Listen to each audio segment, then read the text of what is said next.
soit c'est l'église ou des gens qui combattent l'église qui l'ont expressément envoyé. Je dis dans le subconscient de tout individu, on a peur de ces gens. Et puis 3 balles, ça signifie quoi? Ça signifie que les gars voulaient être sûrs que le type-ci est mort, ne va pas se relever. Parce qu'une balle peut-être, la première n'a pas touché l'abdomen. Non, on leur a dit, assurez-vous. Donc ils sont restés là. Ils l'ont même vu commencer à perdre son sang avant de démarrer. Dire que bon, mission accomplie. Maintenant, l'église catholique... Je vais lui poser la question. Monseigneur, toi qui connais bien la Bible, est-ce qu'il n'y avait pas un autre prénom d'apôtre que tu pouvais choisir? Non, malheureusement, parce que c'est l'apôtre Paul dans la Bible, Saul, ancien Saul. Il était d'abord Saul. Voilà, c'est lui qui... Donc, on a dit bien le prénom qui est dans la Bible. Attends d'abord, est-ce que c'est Paul qui était persécuté dans la Bible? C'est Paul qui persécutait, donc toute ressemblance à des personnes ayant existé ou existant n'est que pour pure fortuité. Même s'il y a aussi des Pauls qui nous persécutent. Nous allons repasser la parole à Pierre Blériot-Niamek cette fois-ci pour nous délivrer la dénonciation de ce mercredi matin. Parfait, ici vous l'annonciez déjà, elle est particulièrement lugubre, la dénonciation de ce matin. C'est l'horrible assassinat du père Christophe Badjougou, qui était jusqu'à date ancien curé de Zouzou, c'est dans le diocèse de Yagua. Il était arrivé à Yaoundé en préparation d'un voyage qu'il devait effectuer pour l'Italie le 15 de mois en cours. Il a été fauché par des hommes sans foi ni loi à l'entrée de la basilique de Volier. Il y a un domicile réservé aux hommes d'église. Là, il a pris 3 balles. L'une des balles lui a transpercé l'abdomen. Vous avez pu constater que certains journaux ont titré là-dessus. Les enquêtes ont été ouvertes, mais nous dénonçons déjà parce que l'assassinat d'un prélat, c'est quand même un acte fort dans une société qui, bien que laïque, a quand même un fort ancrage religieux. La question que je me pose à la chute de cette dénonciation, qu'est-ce que ce prêtre devait aux gens pour qu'on le pourchasse? Parce que ça, c'est une chasse à l'homme. C'est comme si on est venu le cueillir en fin de compte à l'entrée, parce que dans les détails, il a tenté de rentrer, mais le portail étant fermé, il a fait appel au gardien. Le domicile, il est très grand, la résidence, elle est très grande. Quand le gardien est arrivé, il a juste trouvé le corps sans vie qui gisait au sol. Les images sont insoutenables. Merci Pierre Blériot-Niamek. Nous sommes donc au courant de cette triste actualité depuis hier très tôt le matin. Je vais passer la parole d'abord à Alain Doc. Je repasse la parole. Non. Ah, vous savez, le sujet est assez triste. Et quand je vois les angles d'attaque avec tonton Messi là sur le sujet, bon, je me dis, est-ce que je dois faire mon analyse sur l'affaire ou alors je renonce et je passe la main à tonton Blériot? Comment ça? On vous connaît pourtant courageux, Alain Doc. Il n'y a même pas de tonton ici. Bon, écoutez, le sujet est triste. Et très sérieux. Il est jeune, hein? Il est jeune, il était encore quand même relativement dans la force de l'âge, plutôt bel homme, etc. C'est dangereux parce que ce genre d'incident a des relents, d'incidents diplomatiques. Il est quand même d'une autre nationalité et il est froidement abattu comme ça chez nous pendant qu'il exerce son magistère. Toutes les analyses sur les possibles causalités de cette mort sont plausibles. Vous avez bien fait de le rappeler. Nous sommes tristement célèbres en tant que pays de mauvaise presse qui attente à la vie des hommes d'église. Et je préfère faire ici le distinguo entre ecclésiastiques, hommes d'église, les dénominationnels, les organisationnels et hommes de Dieu. Parce que c'est totalement différent, ça n'a rien à voir. Et les ecclésiastiques les dénominationnels, les organisationnels, les institutionnels religieux ne sont pas forcément des hommes de Dieu. Là, c'est un autre débat. Non, ça, je le clarifie. Maintenant, je continue dans mon analyse. Pour dire qu'il faut, parce que vous allez comprendre pourquoi j'ai dit cela, maintenant. Parce que les institutions religieuses, dénominationnelles, on ne connaît pas souvent leur arrière-plan, le côté, le berçon, le côté jardin. La plupart du temps, c'est le côté court qu'on connaît. Quand vous entendez parler d'Olicie, le Saint-Siège, les gens, sur la problématique politico-religieuse, ne savent pas qu'en réalité, en sous-main, c'est la plus puissante institution politique du monde et qui pilote tout l'écosystème politique et diplomatique du monde en sous-main. Et qu'en réalité, vous le savez, la politique est ce qu'elle est. Nous avons aussi la plus grande mafia au travers du Saint-Siège.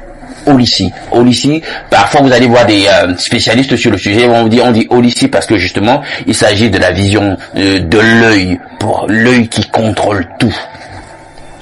Donc, est-ce que ça viendrait de l'intérieur? Déjà qu'on sait qu'il y a toujours des accointances, vous le savez, on l'a vu avec l'affaire Bala, il y a toujours des accointances entre ce qu'on veut bien qualifier comme étant le pouvoir séculier avec notamment le pouvoir religieux, plus spécifiquement l'institution catholique. Faut aller voir, maintenant c'est des enquêtes qui nous diront beaucoup plus, mais déjà nous savons que tout ce qui vient de se passer a tout l'air d'un règlement de compte. On n'a rien pris au prélat, on lui a rien pris, et ici chez nous on sait que c'est plutôt difficile d'avoir une arme à feu, hein, soit c'est nos forces de sécurité, soit c'est des bandits de grand chemin, des braqueurs, etc., qui ont la plupart du temps recours à ce type de procès et qui peuvent détenir une arme à feu. Donc, c'est minutieusement pensé, que ce soit du côté la plupart du temps occulter des forces qui sont en arrière-plan et qui pilotent tout, ou alors que ce soit même dans le grand banditisme, c'est l'élite finalement qui mène ce genre d'opération. La vraie question c'est pourquoi et là peut-être que le prêtre était un de ces prêtres, comme il y en a, même dans la nouvelle génération, qui essayait à sa manière de faire bouger les lignes, qui n'était peut-être pas d'accord avec un certain nombre de choses qui se passent dans l'économie interne de l'entité religieuse et dénominationnelle dans laquelle il était en exercice. Allez savoir, moi je peux que supputer. Sur le moment, je ne peux que faire des conjectures. Il faut une enquête. Mais alors, dans un système, un écosystème, quelles que soient les origines, que ce soit en interne, dans l'économie de l'institution religieuse catholique ou en externe, dans le cadre séculier, c'est une mafia. C'est la mafia qui vient de régler ses comptes. Parce que ça, c'est les process de la mafia. Hein? La mafia règle ses comptes. Maintenant, faut que les enquêtes se fassent. Et c'est là où il y a eu interaction d'énergie. Je disais, vraiment... Peut-être qu'il ne faut plus le dire. L'énergie repart.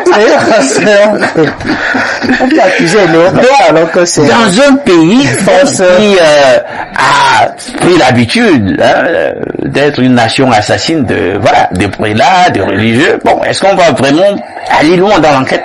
Moi, je peux rien dire. Mais c'est l'enquête maintenant, si on est sérieux, c'est l'enquête qui devrait tout nous livrer. Mais est-ce que Bala, on nous a tout livré chez Bala, les autres? Donc du coup, moi, je reste là. Quelqu'un me disait que certains commanditaires de Bala ont payé, ont déjà payé. Ah, tu veux que tu cites quelques noms? Oui, il faut aller, hein.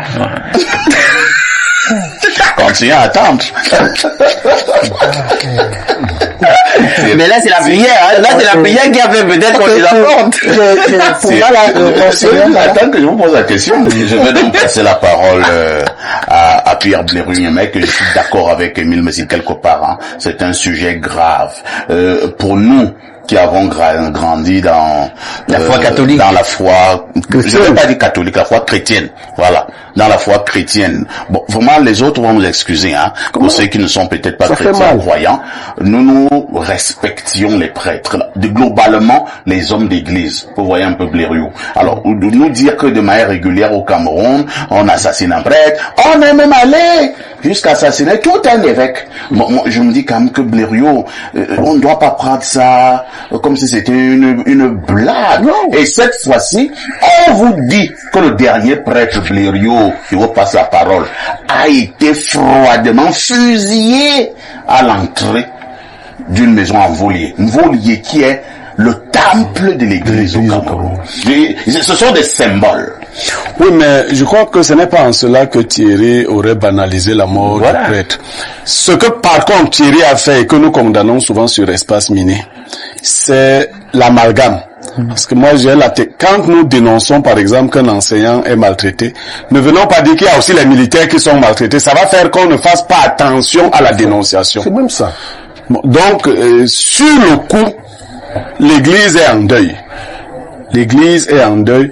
Mais moi, je vais vous dire, mon professeur Hubert Monondiana nous disait en salle, l'homme est un loup pour l'homme. La femme est plus louve pour la femme. Le prêtre est loupissime pour le prêtre. Il n'y a pas une méchanceté plus grave que celle qui existe entre les hommes dits de Dieu. Les hommes dits de Dieu. Entre guillemets.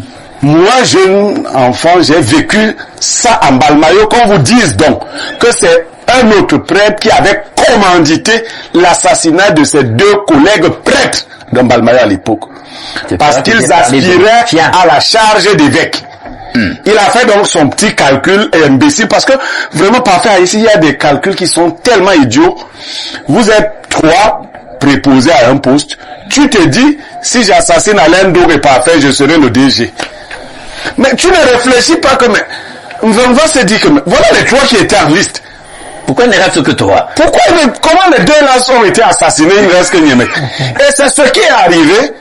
On est allé ramasser un prêtre de Brousse, Adalbert Ndiana, pour venir faire de lui l'évêque de Balmayo, au détriment de ceux qui étaient, voilà, c'est que c'est leur affaire, qui avaient fomenté des choses.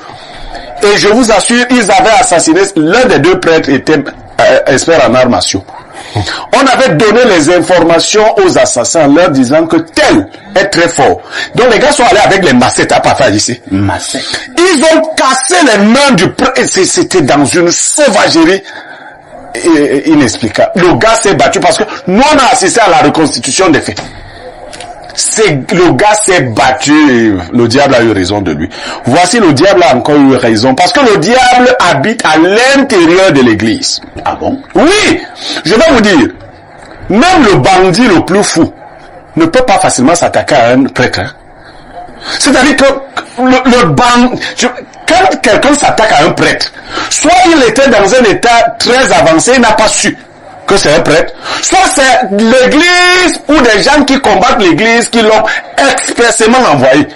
Je dis dans le subconscient de tout individu, on a peur de ces gens. Et puis 3 balles, ça signifie quoi? Ça signifie que les gars voulaient être sûrs que le type-ci est mort, ne va pas se relever. Parce qu'une balle peut-être, la première n'a pas touché l'abdomen. Non, on leur a dit, assurez-vous. Donc ils sont restés là. Ils l'ont même vu commencer à perdre son sang avant de démarrer. Dire que bon, mission accomplie. Maintenant, l'église catholique nous a habitués, comme disait Monsieur, à régler spirituellement ces problèmes. Il ne faut pas que ce cas fasse exception. C'est-à-dire que je demande à l'église catholique et à toutes les autres confessions spirituelles, lorsque l'un des vôtres est attaqué, et c'est ce qu'ils ont fait avec Bala, heureusement.